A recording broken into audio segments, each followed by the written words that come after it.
Hello guys, आप सभी का स्वागत है करियर डिज़ाइन के एक और नए वीडियो में। और आज हम बात करने वाले हैं career as a DevOps engineer. तो जैसा कि आपको नाम से समझ में आ रहा है कि ये कोई दो वर्ड मिला के बनाया गया है। तो बेसिकली डेव मतलब हो गया आपका डेवलपर या डेवलपमेंट, और ऑप्स मतलब हो गया ऑपरेशन। तो एक डेवऑप्स इंजीनियर का जो काम होता है वो बेसिकली एक सॉफ्टवेयर प्रोजेक्ट को मैनेज करना रहता है, बेसिकली उसके पूरा लाइफ टाइम में। जैसे कि हम उसे कहते हैं सॉफ्टवेयर डेवलपमेंट लाइफ साइकिल, जिसमें कि कोड का डेवलपमेंट से लेके टेस्टिंग और डिप्लॉयमेंट से लेके उसका काम करना यानी ऑपरेशंस, उन्हें वो सब मैनेज करने की जिम्मेदारी उनकी रहती है।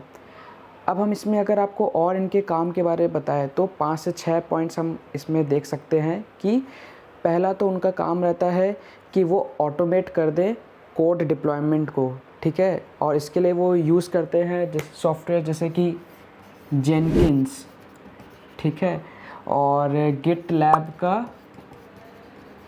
CI/CD tool.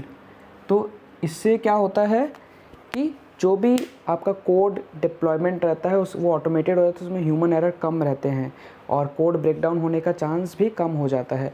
प्लस वो देखते हैं कि इंफ्रास्ट्रक्चर मैनेज हो रहा है कि नहीं। जो भी कोड, जिस भी इंफ्रास्ट्रक्चर, चाहे वो क्लाउड हो या इन सर्वर्स हो, ठीक है, इन प्राइवेट सर्वर्स, उसमें वो जब डिप्लॉय होगा कोड तो वहाँ पे वो अच्छे से काम कर रहा है कि नहीं कर रहा है, उसके लिए भी वो बहुत सारा टूल्स यूज़ करते हैं। अगर मैं किसी का नाम लेना चाहूँ तो जैसे कि शेफ़ करके एक है। और उसके बाद वो ये भी चेक करते हैं कि जो टूल या जो कोड डिप्लॉय हो गया है उसका मॉनिटरिंग और लॉगिंग भी देखते हैं कि परफॉर्मेंस कैसा है। मॉनिटरिंग एंड लॉगिंग, इसमें वो ये पता करते हैं कि ऐप का परफॉर्मेंस कैसा है, जो भी प्रोजेक्ट है वो ठीक से काम कर रहा है कि नहीं, इसमें कहीं लैग डाउन तो नहीं है, कहीं इसमें यूज़र को एंट्री करने में दिक्कत तो नहीं हो रही, कोई भी डेटा कहीं रुक तो नहीं गया। और ये लॉगिंग वॉगिंग करने के लिए वो जो सॉफ्टवेयर यूज़ करते हैं वो बहुत सारे रहते हैं। इसमें अगर एक का आपका नाम का उदाहरण देना चाहूँ तो वो प्रोमीथियस करके है। और इसके बाद वो कंप्लायंस भी चेक करते हैं, compliance and security. Compliance and security अगर बोले तो इसमें 2-3 संस्था हैं जिनके स्टैंडर्ड्स को कोई भी कंपनी को मानना पड़ता है अगर वो डेटा यूज़र का लेके काम करती हैं। जैसे कि हाइपा बेसिकली एक यूएस का स्टैंडर्ड है। जब कोई भी इंश्योरेंस कंपनीज जो यूएस के लोगों का प्राइवेट डेटा यानी कि उनका सोशल सिक्योरिटी नंबर, जैसे अपने यहाँ आधार कार्ड या पैन कार्ड होते हैं, वो उसको लेके काम करती हैं, तो उनको ये सब कंप्लायंस से गुजरना पड़ता है कि उनके जो खुद के डेवलपर है वो कहीं से देख ना ले, सारा डेटा एनक्रिप्टेड हो। फिर एक और है PCI DSS, ठीक है, ये आपका पेमेंट कार्ड के लिए है कि इसमें जो भी आपका कार्ड होल्डर का जो डेटा है वो सिक्योर रहे ऑनलाइन ट्रांजैक्शन में, या ऑनलाइन जब हम डेटा कोई भी कंपनी को बोलते हैं हमारा डेटा सेव करिए कार्ड का।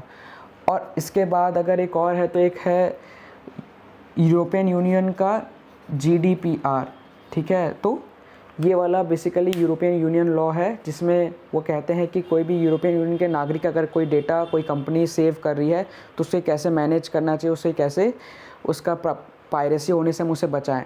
ये सब कंप्लायंस भी वो ही देखते हैं कि सब मैनेज हो रहा है कि नहीं। इसके बाद वो ये भी देखते हैं कि कोलैबोरेट करके सब डेवलपर से और टेस्टर से कि जो भी फंक्शंस, जो भी टेस्टिंग है वो उनके कंप्लायंस के हिसाब से हो रहे हैं कि नहीं। कहीं ऐसा तो नहीं होगा कि जब सर्वर में डिप्लॉय हो जाएगा कोड तो उसमें परफॉर्मेंस इशू आ जाएगी। वो पहले ही चेक करने के लिए बोलते हैं और रिपोर्ट जनरेट करते हैं। प्लस वो ये भी देखते हैं कि हम इसे और बेहतर कैसे बनाएं, कोई भी प्रोसेस साइकिल को, ये जो सॉफ्टवेयर डेवलपमेंट साइकिल है इसको आप एफिशिएंट और कैसे बनाएं, कितना कम मेमोरी लगे, कितना जल्दी इसमें अप टाइम बढ़े और डाउन टाइम कम से कम हो, इसका स्केलेबिलिटी बढ़े। तो ये सब बहुत सारे उनके रोल्स रहते हैं जिनको उनको डेली बेसिस में करना पड़ता है। और ये बहुत ही चैलेंजिंग है क्योंकि कोई भी समय कोई भी दिक्कत आ सकती है, कभी भी आउटेज हो सकता है, ठीक है। अगर हम इसमें अब बात करें कि अगर आपको डेवऑप्स इंजीनियर अगर बनना है तो इसमें आपको क्या करियर पाथ लेने पड़ेंगे, तो बेसिकली अगर आपको इस पाथ पे चलना है तो आपको सबसे पहले कोई भी एक डिग्री इंजीनियरिंग की अगर है तो बहुत बढ़िया, अगर नहीं भी है तो भी चलेगा, बट आपके पास स्किल होना चाहिए। और वो स्किल्स एक्वायर करने के लिए आपको एक प्रोग्रामिंग लैंग्वेज खास करके उसमें आपको अच्छे से आना चाहिए। जैसे कि अगर हम बात करें तो पाइथन या रूबी, ठीक है। उसके बाद आपको एक स्क्रिप्टिंग लैंग्वेज आना चाहिए। स्क्रिप्टिंग लैंग्वेज जैसे कि आपका हो गया पावर शेल, ठीक है, ऐसे करके ये सब स्क्रिप्टिंग लैंग्वेज आपको पता होने चाहिए। प्लस आपके पास CI/CD क्या होता है इसका नॉलेज होना चाहिए, वर्जन कंट्रोल का नॉलेज होना चाहिए, ठीक है। कि समझ लो आप कोई ऐप बना रहे हो तो उसका कोई वर्जन है, अब उसमें कुछ अपडेट आ गया तो आप क्या करेंगे, CI माने होता है कंटिन्यूअस इंटीग्रेशन, ठीक है। और ये हो गया CD मतलब कंटिन्यूअस डिप्लॉयमेंट। तो अब आप जैसे नाम समझ पा रहे हैं, इंटीग्रेट मतलब समझ लीजिए आपका कोई गूगल मैप्स में कोई अपडेट आया तो पुराने कोड में नया कोड का नया फीचर इंटीग्रेट होता है तो एक और बड़ा वो सॉफ्टवेयर बन जाता है, तो वो कंटिन्यूअस इंटीग्रेशन।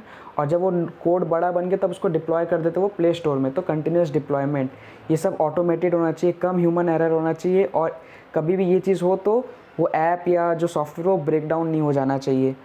तो ये भी एक बहुत टफ टास्क है इसको मैनेज करना, तो ये सब आपको बारे में पता रहना चाहिए। वर्जन कंट्रोल, ऐप का वर्जन या सॉफ्टवेयर का वर्जन आपको सब पता रहना चाहिए, कौन सा कब किस में हमें जोड़ना है, ठीक है। और यही नहीं, इसके बाद आपको पास सर्टिफिकेशन होना चाहिए बेसिकली, जैसे कि AWS का डेवऑप्स सर्टिफिकेट, ठीक है, या कुबरनेटिस का डेवऑप्स सर्टिफिकेट। इसका रिसोर्सेज आपको बहुत सारा मिल जाएगा ऑनलाइन, कैसे इसमें आप कर सकते हैं।